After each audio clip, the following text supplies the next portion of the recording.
1000 ಜನ ಬರಲಿ, ಎಷ್ಟೇ ಗಂಟೆಗೆ ಬರಲಿ, ಇಲ್ಲಿ ಊಟ ಹಾಕೇ ಕಳಿಸ್ತಾರೆ. ಯಾರಿಗೂ ಕೂಡ ಹಸಿದಲ್ಲೇ ಕಳಿಸಲ್ಲ. ನನ್ನ ಹೆಸರು ದೀಪ್ತಿ ಅಂತ, ಬೆಂಗಳೂರಿಂದ ಬರ್ತಾ ಇರೋದು. ಎಲ್ಲ ದೇವಸ್ಥಾನದಲ್ಲಿ ಓಂ ಶಕ್ತಿ ಮಾಲೆ ಧರಿಸಿ ಬರ್ತಾರೆ. ಅವ್ರಿಗೆ ಟಯರ್ಡ್ ಅನಿಸುತ್ತೆ, ಒಂದೊಂದು ಕಡೆ ಊಟ ಇದಿರೋದಿಲ್ಲ. ಆದರೆ ಈ ದೇವಸ್ಥಾನಕ್ಕೆ ಬಂದು ಊಟ ಕೂಡ ಅಮೃತ ಇದ್ದಂಗೆ ಇರುತ್ತೆ.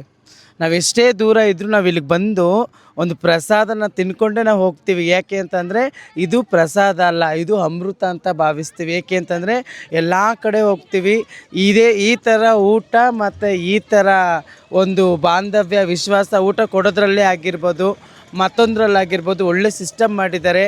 1000 ಜನ ಬರಲಿ, ಎಷ್ಟೇ ಗಂಟೆಗೆ ಬರಲಿ, ಇಲ್ಲಿ ಊಟ ಹಾಕೇ ಕಳಿಸ್ತಾರೆ. ಯಾರಿಗೂ ಕೂಡ ಹಸಿದಲ್ಲೇ ಕಳಿಸಲ್ಲ. ಎಲ್ಲರಿಗೂ ಕೂಡ ಹೊಟ್ಟೆ ತುಂಬ ಊಟ ಹಾಕಿಸ್ತಾರೆ. ಎಲ್ಲರಿಗೂ ಒಳ್ಳೆಯದಾಗಲಿ. ಕಾಳಭೈರೇಶ್ವರ ಸ್ವಾಮಿ ಸನ್ನಿಧಾನಕ್ಕೆ ಬಂದು ಪ್ರಸಾದ ತಿಂತೀವಿ. ದೇವಸ್ಥಾನಕ್ಕೆ ಬರುವಂಥ ಎಷ್ಟೇ ಲಕ್ಷಾಂತರ ಜನ ಇರ್ಬೋದು, ಎಷ್ಟೇ ಕೋಟಿ ಜನ ಬರ್ಬೋದು, ಮಧ್ಯರಾತ್ರಿ ಬರ್ಬೋದು ಇಂಥ ಒಂದು ಬಸ್ ಬರ್ತಾಯಿದೆ ಅಂದರೆ ಅಡುಗೆ ಮಾಡಿ ಪಾಪ ಊಟ ಕೊಟ್ಟಿದ್ರೆ ನನಗೆ ಕೆಲವೊಂದು ಟೈಮಲ್ಲಿ ನನಗೆ ತುಂಬ ಖುಷಿಯಾಗುತ್ತೆ. ಈ ದೇವಸ್ಥಾನದ ಬಗ್ಗೆ ಹೇಳೋಕ್ಕೆ ಮಾತೇ ಬರ್ತಾಯಿಲ್ಲ.